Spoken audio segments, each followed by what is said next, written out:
Well, it's great to have you here, Abbey and Jamie, to talk about maximising space. Now, this is a topic I know nothing about, so educate me, Abbey. Well, I think what's important to start with is just setting the scene to really understand why it's become so important. There's a lot going on in the market at the moment, an incredible amount of uncertainty. We're suffering with the fallout from Brexit, which we're talking about all the time. We've got domestic political issues. We've got several disruptors in the market, such as growth of online shopping and increased trends for flexible occupation. And that seems to be affecting different areas of the market in different ways. So in respect of warehousing, that seems to be the darling of the industry at the moment, and distribution. We've got demand that's outstripping supply, so investors there are thinking about how to meet that demand. And then on the other hand, you've got the challenges facing the retail market, and retail investors are really more concerned with consumer spending habits and, how to increase footfall into the shops. And I think really the point is, it doesn't matter what area of the industry you're in, you need to be thinking about how to make the most of the space that you have and how to really extract value from what you have. And there's lots of different ways to do that, and the key really is to be flexible to adapt to the market changes. So whether that's something like installing a mezzanine floor or something more abstract like changing the use, what we really need to do is think about how you're going to consolidate the value of your existing asset rather than focusing on something new. And really the key is to create value, because investors can't really rely on the capital value of the assets in the same way that they could before. So what they need to do is really retain and consolidate their income streams. And there's a lot of different ways to do that, and I'll come on and give a few examples. But it's certainly not just private investors that are thinking about it, because we've obviously got a shortage of development space as well, and so governments and local authorities also seem to be thinking about how they can assist with utilising the limited space that we've got. Indeed. And there's a fair bit of indication in the Housing White Paper for what that's now worth, about putting an emphasis on maximising space. There's a couple of paragraphs on it, in fact, where they suggest that in order, I guess, to dodge the greenbelt question in large part, local authorities have to have examined all options, including maximising or optimising, I think they refer to it as, existing space. So there's that additional pressure on local authorities when faced with planning applications, variation applications, and PD prior approval applications, to actually consider those in that context and make sure that we don't have vast swathes of space that's not being maximised and used properly, certainly in central London as well. Yeah.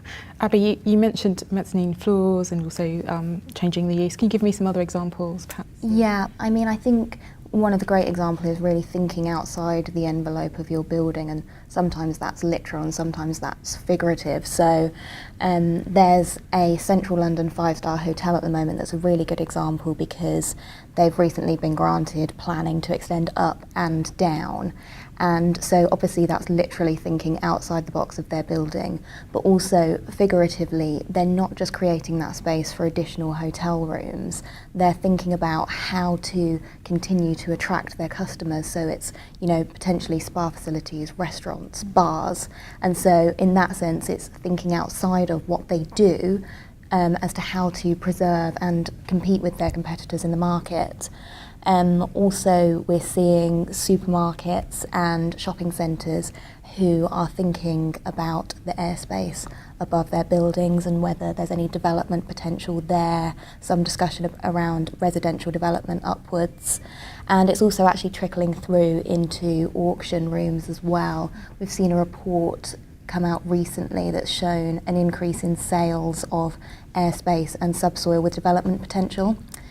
So those are just a few examples, but one of the key factors that they've all got to navigate is the planning system, and obviously there are quite a lot of challenges there, I think. Absolutely. There are two ways of looking at it, I guess. Obviously you can build to maximise space, or you can change the use.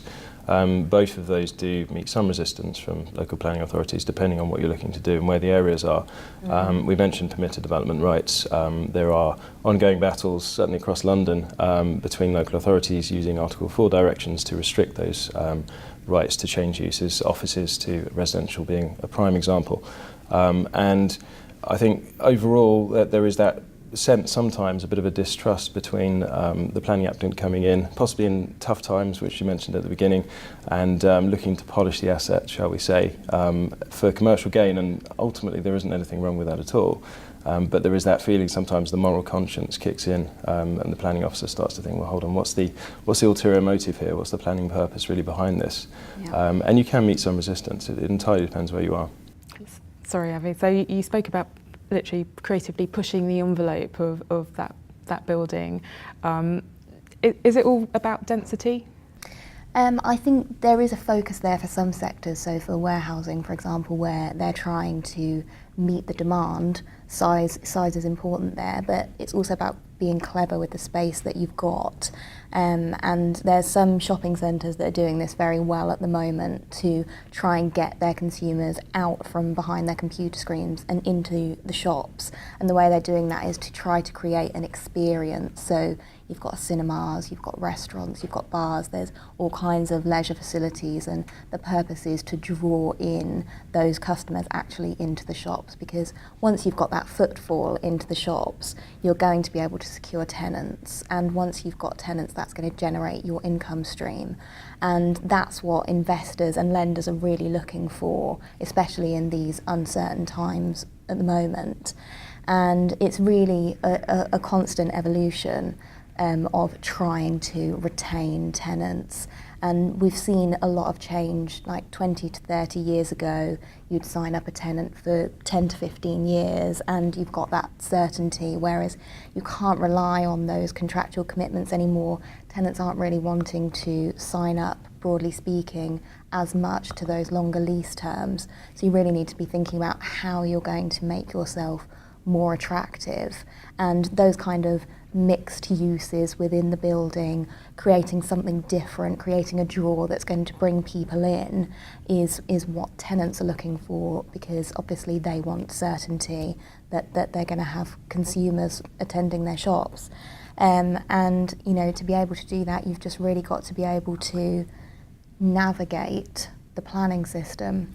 And I think that the challenge for them there is being able to find the right key and to be able to navigate all of those planning challenges. So it all comes back to planning, Jamie.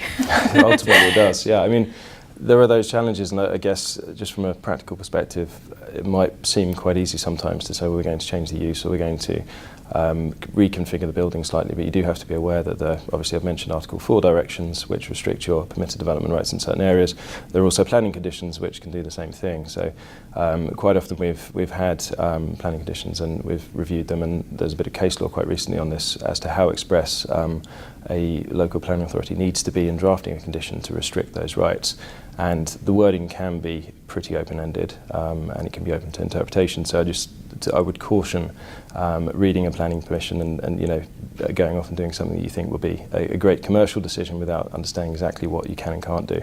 And sometimes you need a bit of clarity on that. There's challenges as well, also just from the pure property perspective, because, you know, just taking it back to a very basic level, if you're extending upwards or downwards, you've got to think about who actually owns that space. Do you actually own that airspace? And, you know, also meeting neighbour challenges, which again obviously ties in quite a lot with planning, rights of light, and also how it's going to affect the existing tenants that you may have in the building if you're going to start developing that space. So there's a lot to think about. Yes, so hugely complex area in terms of navigating these different sort of planning channels, if you like. But I was really interested to hear that it's not just about the space, it's about the experience of the space as well. So thank you so much. That was a really interesting discussion, and I feel I know a lot more about the topic now. Thank you, Abbey. Thank you, Jamie. Thanks. Thank you.